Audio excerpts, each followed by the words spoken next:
Hello, my friends, and welcome back to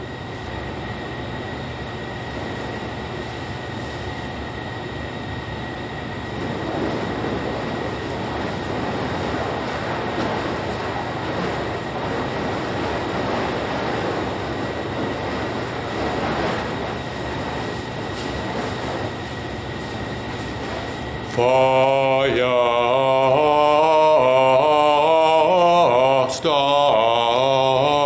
Starters. Once again, welcome back to Fire Starters, the channel dedicated to telling you tales of the best people who ever existed, the Saints! And as you can probably tell, I am not in my usual studio.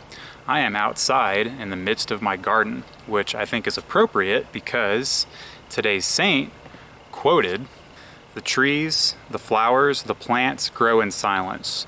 The stars, the sun, the moon move in silence. Silence gives us a new perspective." Today's saint is extremely special for several reasons. Number one,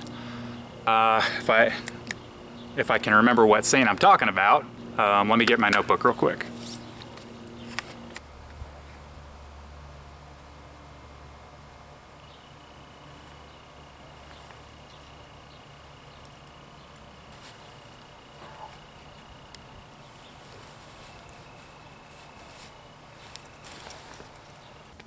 Okay, today's saint is extremely special because for the first time on Fire Starters, we're going to talk about a woman who was not brutally executed at a young age.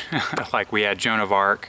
Joan of Arc was burned at the stake when she was 19 years old, and we had St. Margaret of Antioch, who was boiled in a giant cauldron of water and later beheaded. Well, this time we have a woman saint who lived a very long and holy but very difficult life.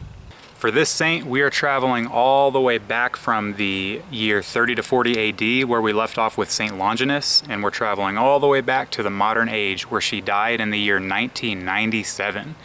And she has her fair share of controversies and critics from both atheist and Catholic perspectives. And we will talk about all that in today's show, when we talk about the tale of Agnes Groeschel Boyakshu, more commonly known as Mother Teresa. So without further ado, let's get into today's video.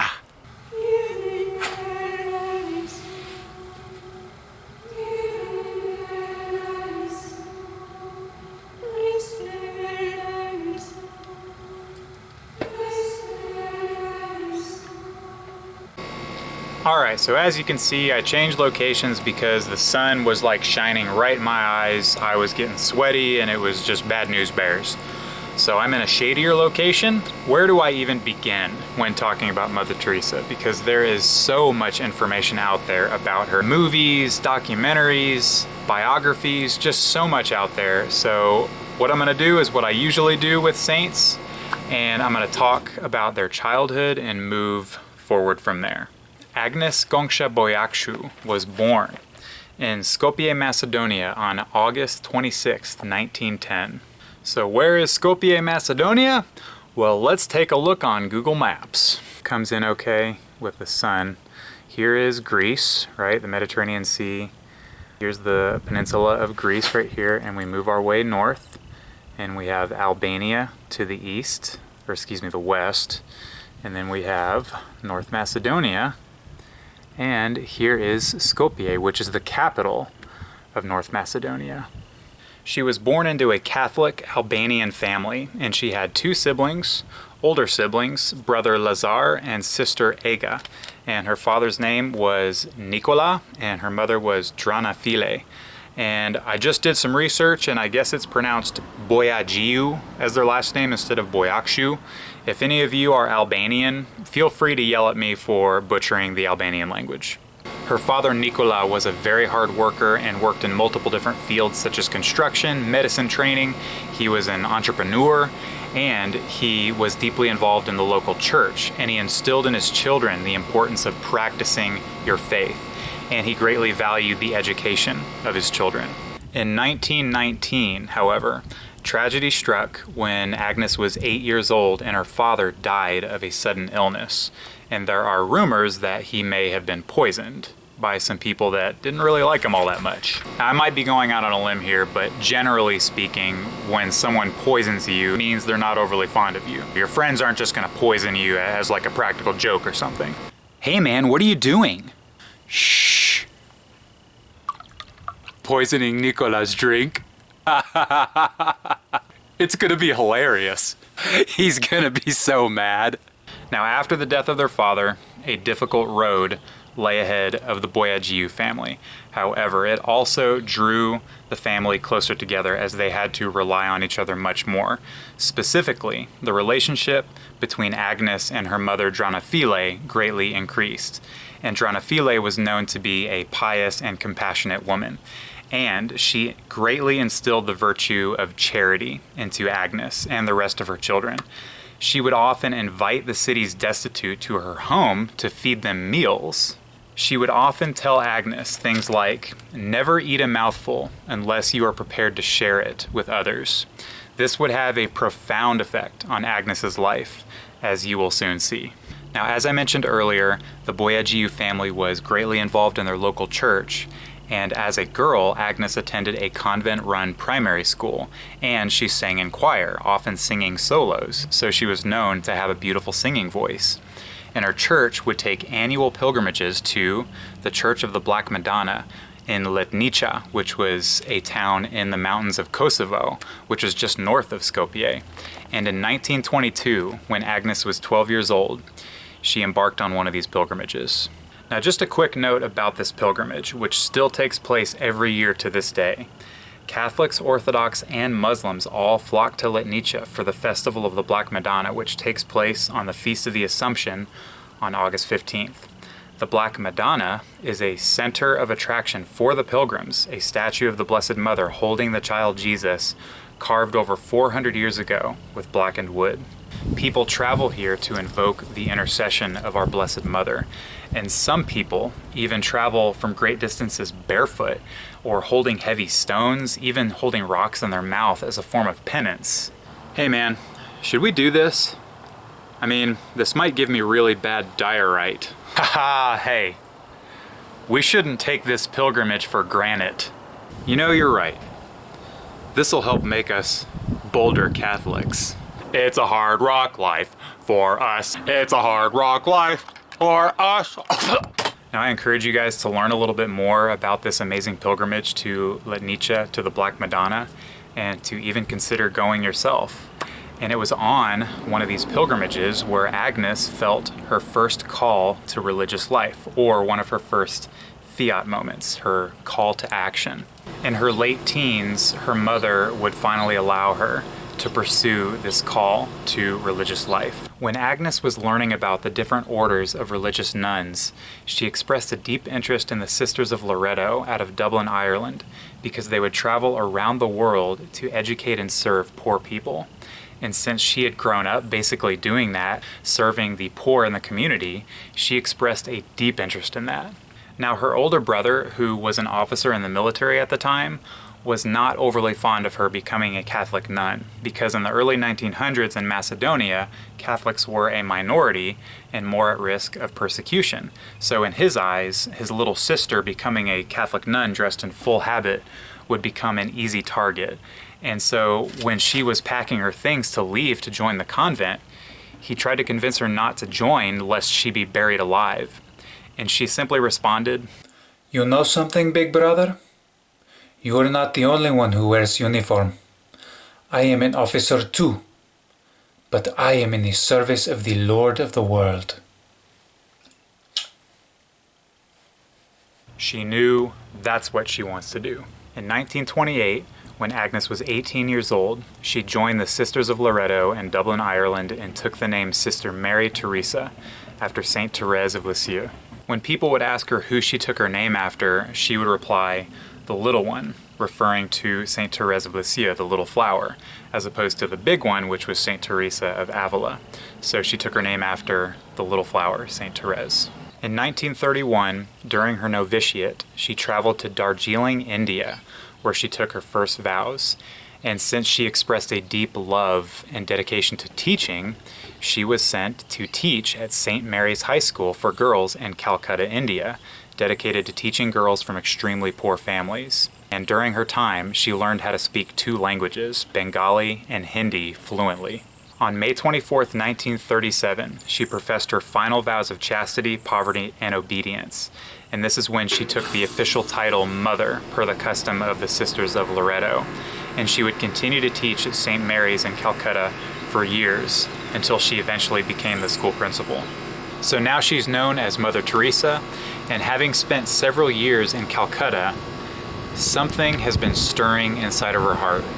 As she goes about her daily routine, walking to and from the high school, walking through downtown, she can't help but notice the extreme poverty in some of the more rundown areas of Calcutta, known as the slums. These were areas in the city of mass amounts of the poorest of the poor people in Calcutta, who basically had nothing. Minimal food, shelter, clothing, people that were dying of starvation, dehydration, sickness, that were forgotten about, left to fend for themselves, with nobody to care for them.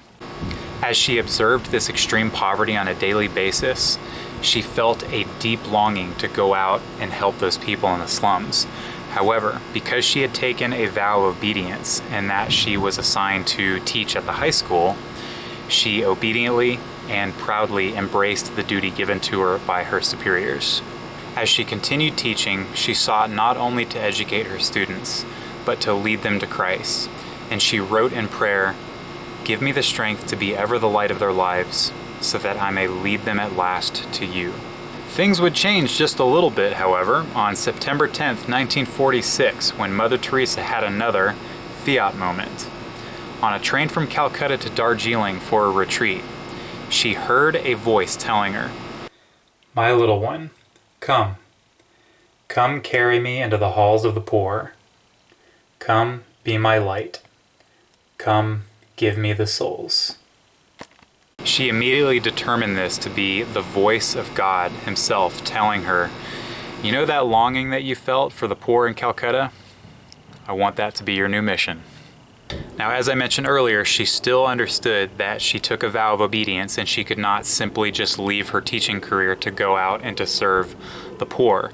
She needed approval from her superiors. She would lobby for about 1.5 years to be able to start this new mission until she was allowed to pursue her new God-given mission in January of 1948. And that August, she began wearing her characteristic white sari with the 3 blue stripes. And I think I have a picture of it somewhere if I can show you guys. I mean, you could probably look it up too, but give me 1 second.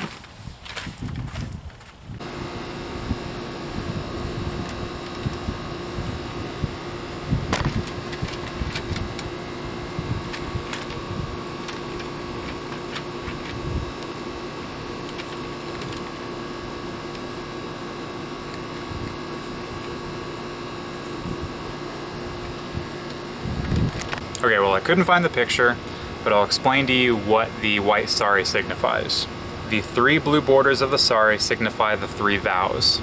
The first 2 bands represent poverty and obedience, while the 3rd broad band represents chastity and wholehearted service to the poorest of the poor.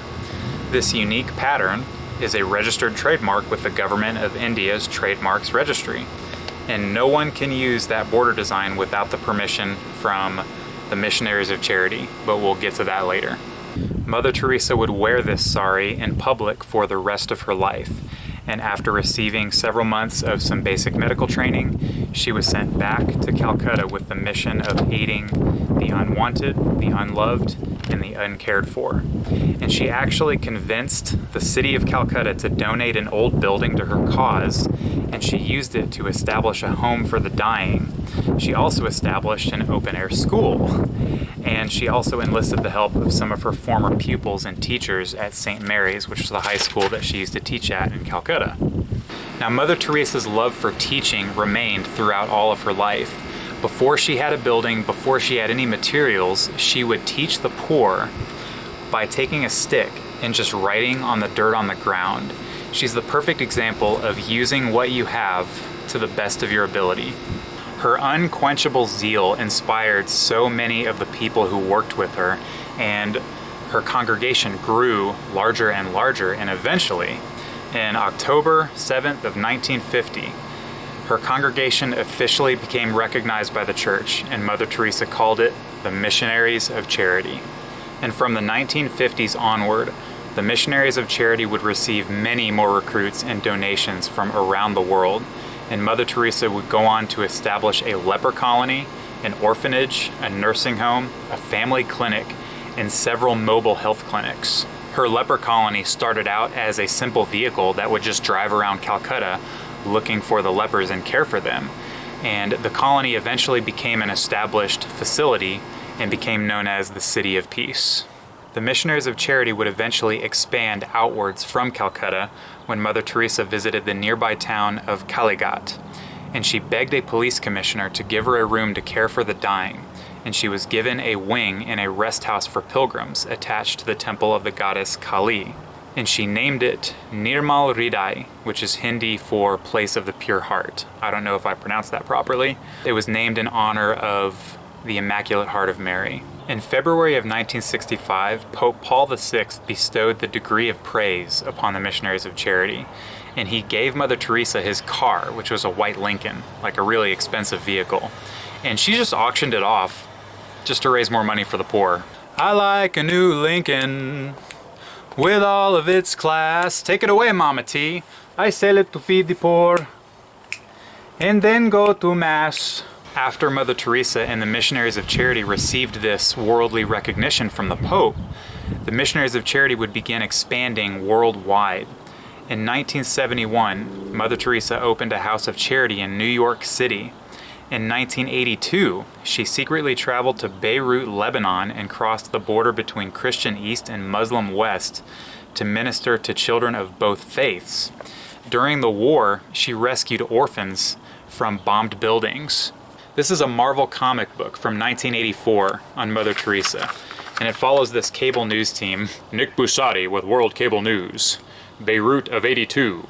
Wasn't exactly Paris in the springtime. And he travels to Beirut to go interview this famous volunteer known as Mother Teresa. It's got Mother Teresa holding terrified orphans, rescuing them from bombed out buildings, taking them into vehicles to evacuate this war zone. This is some cool stuff. Alright, so as you can see, I switched locations again because it was getting dark outside, but I wanted to continue filming. So let's get on with the story.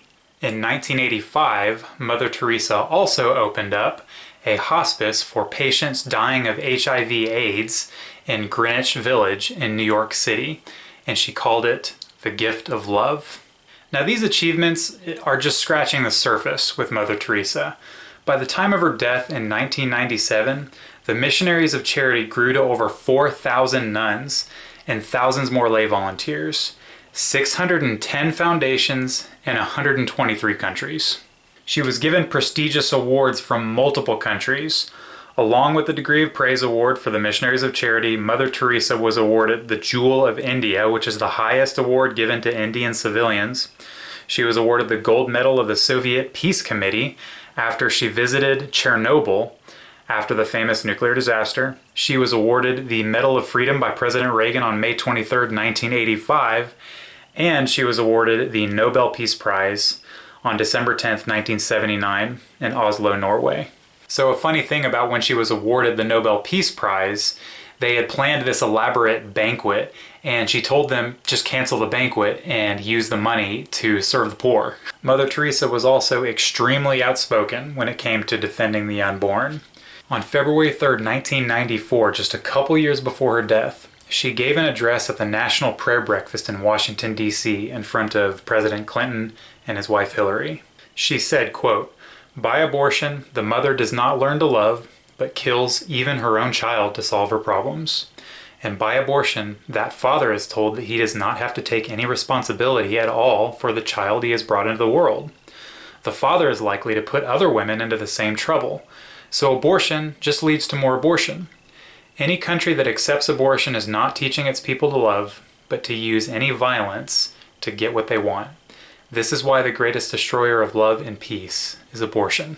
I'll attach the link to a video of that speech in the description. Alright, so we've sort of covered a basic overview of Mother Teresa's life. Now towards the end of her life, She went through a perplexed, deep internal struggle that is difficult to understand, but she kind of wrestled with her faith and wrestled with God, as is evident in her letters to her confessors.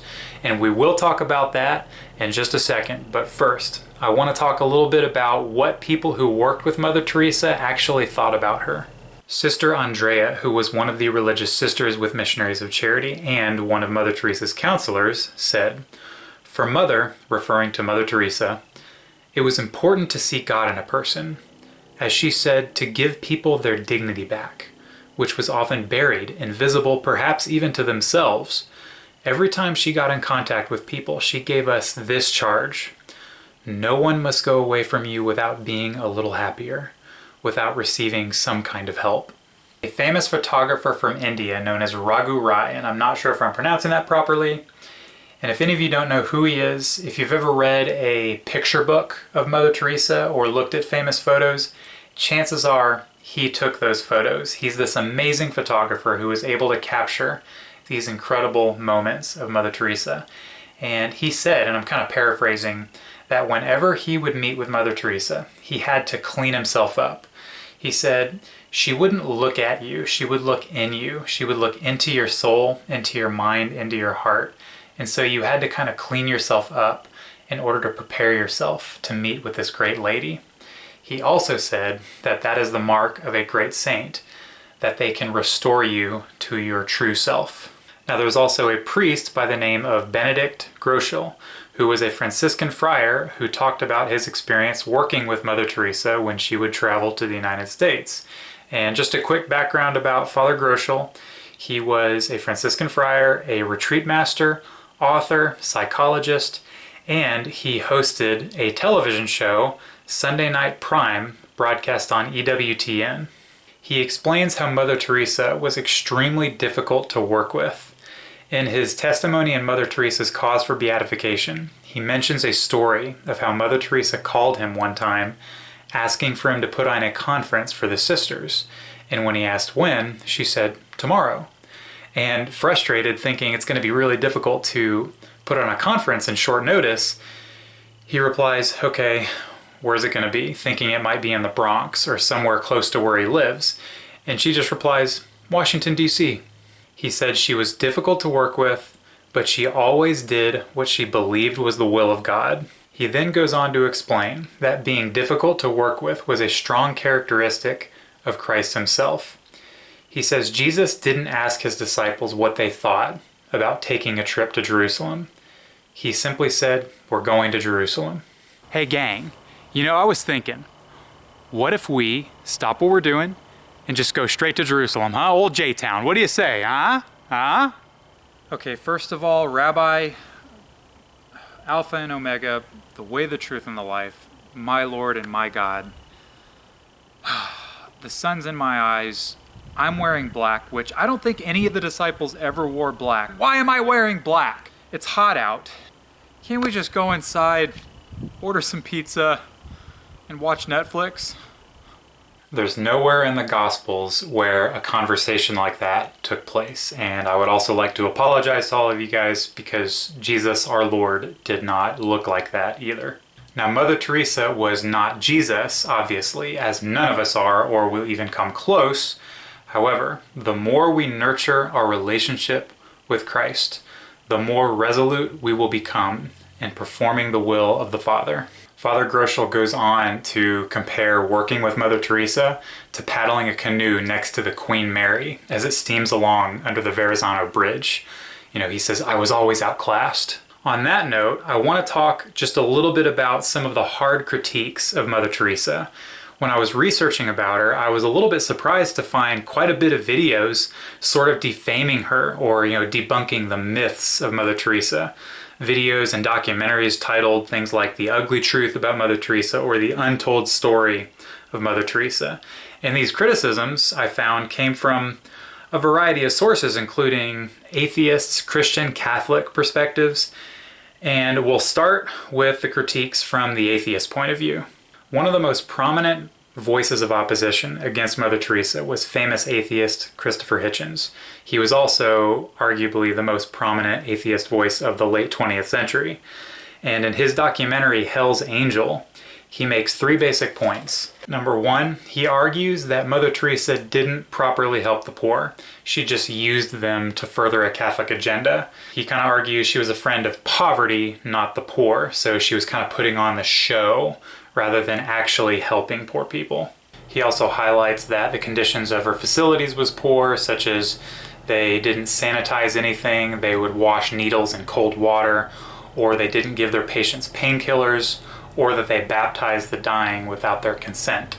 Number 2, Mother Teresa was a stout voice against abortion and contraception, and Hitchens argues that unrestricted abortion and contraception would solve world problems of overpopulation and poverty. Point number 3 is that she accepted many invitations to speak in public with questionable people, or that she associated herself and accepted donations of money from people like Charles Keating, who, if you guys don't know, was a lawyer involved in the savings and loan scandal of the late 1980s.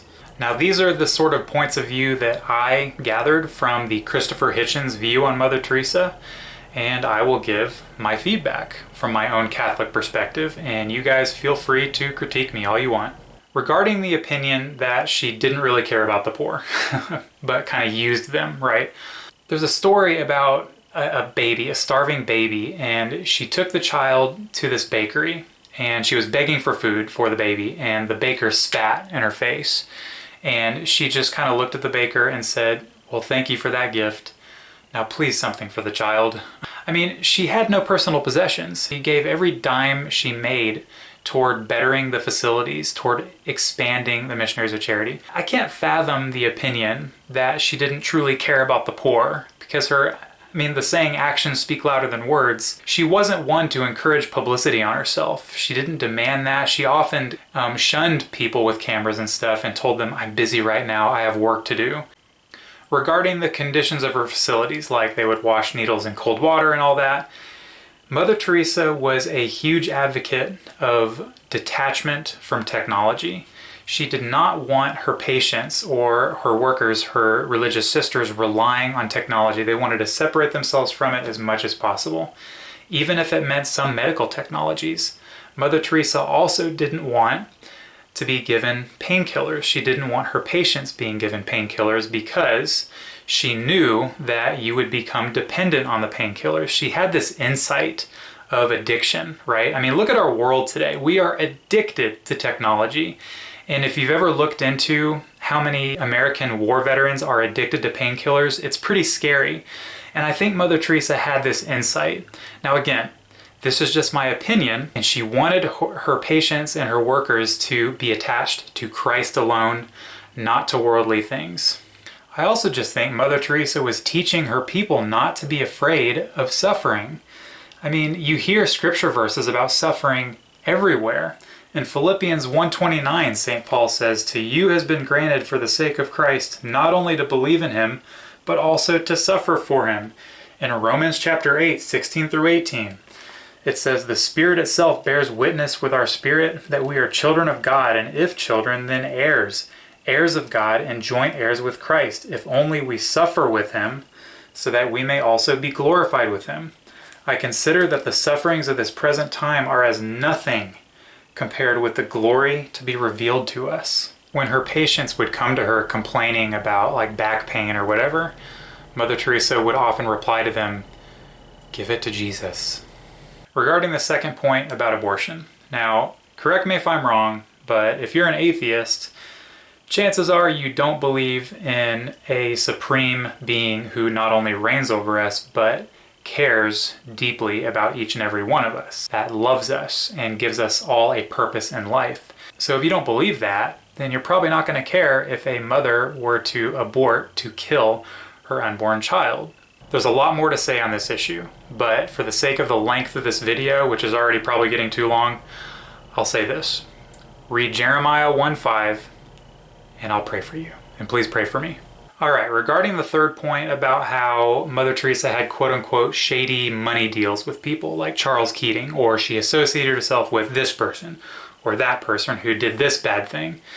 And the answer to this is pretty simple, actually. She didn't judge people. She just loved people.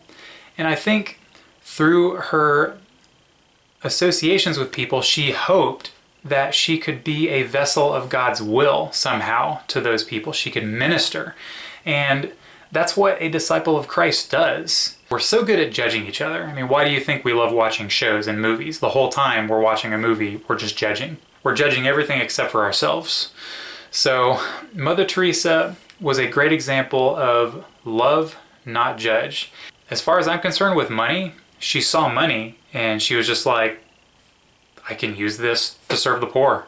Okay, so we've talked about the basic atheist opposition to Mother Teresa. Now, what about the Catholic opposition to Mother Teresa? I found that most of the Catholic critiques of Mother Teresa had to do with some of the things she said. For example, in her book, A Simple Path, she said, I've always said that we should help a Hindu become a better Hindu, a Muslim a better Muslim, a Catholic become a better Catholic. Okay, so why would this saying be problematic according to Catholic teaching? Well, according to Scripture. Psalm 95 verse 5 says, all the gods of the heathens are devils. 1 Chronicles 16:26, for all the gods of the nations are idols, but the Lord made the heavens.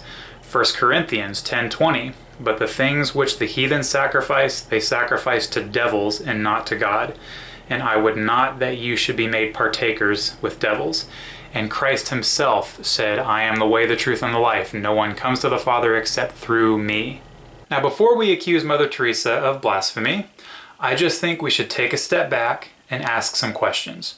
What did Mother Teresa mean by that? Was she saying, yeah, go ahead and continue worshiping your gods, this, that, the other thing?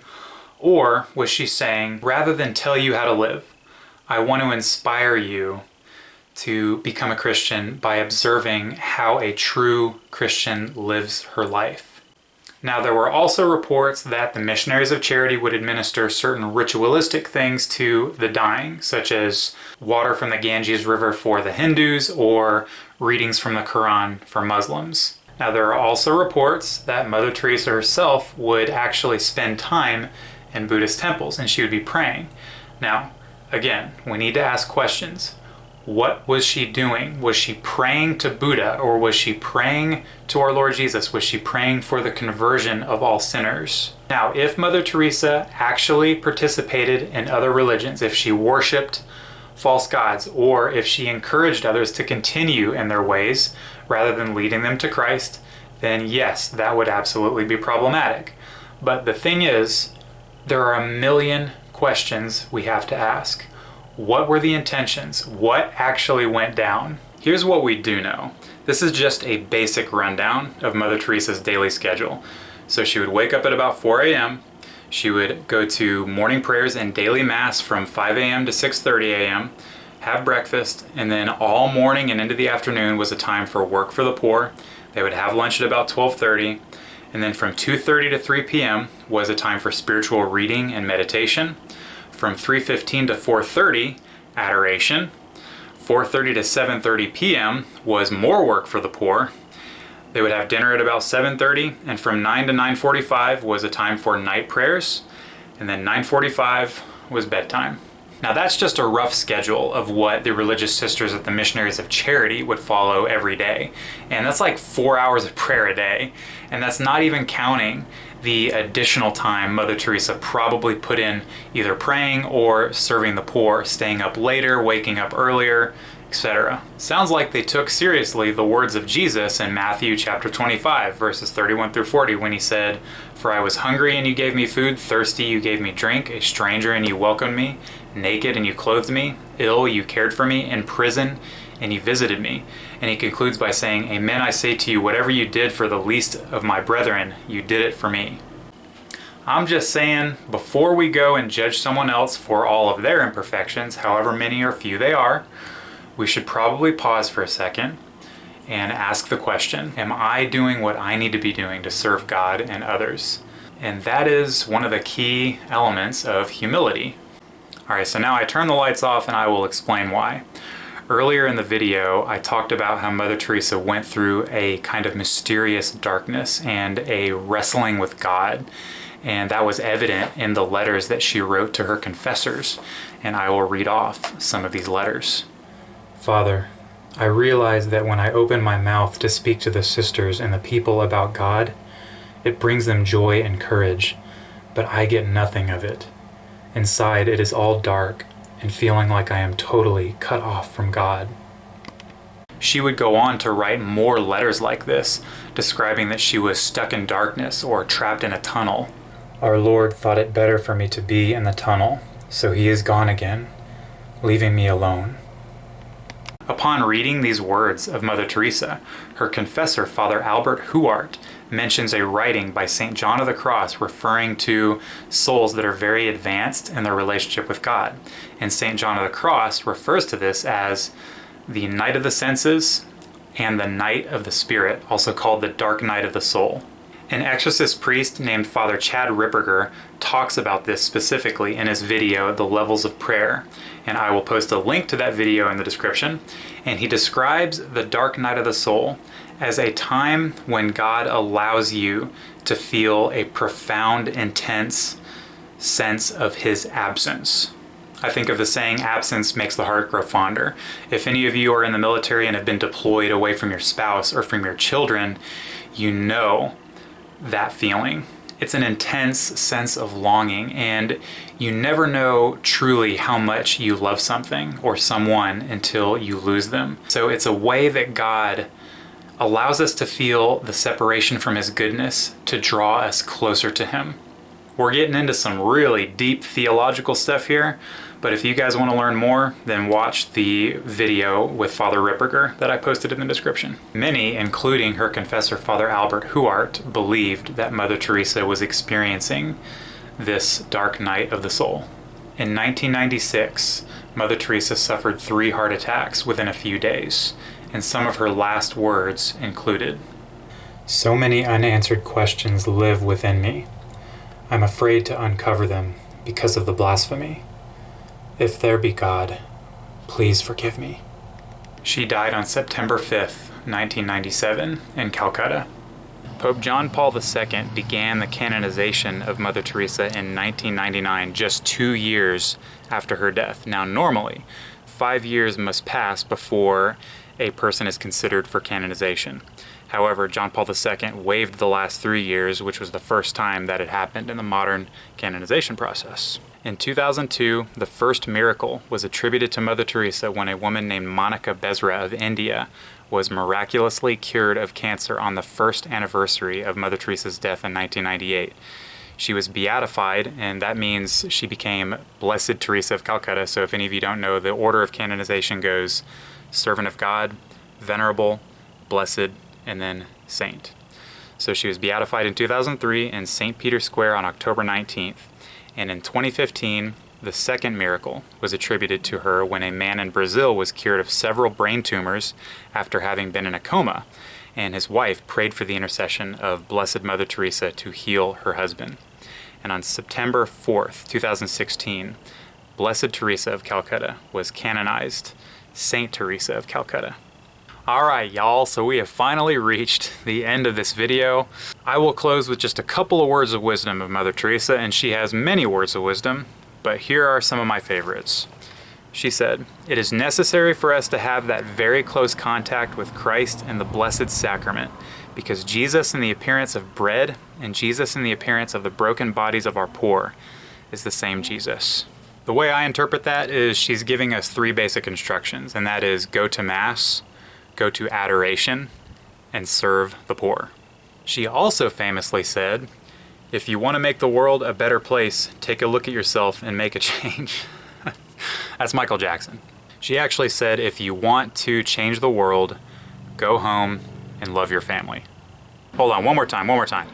If you want to change the world, go home and love your family! Blah! All right, so that concludes today's video. Thank you guys so much for watching. Thank you for listening.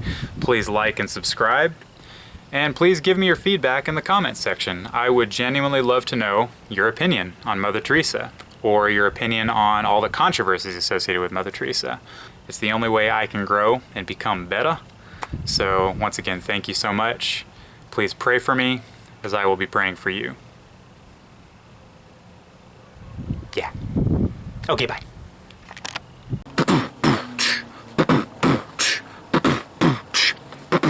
It's a hard rock life for us. It's a hard rock life for us. Instead of lying, we confess. Instead of dying, we get blessed. It's a hard rock life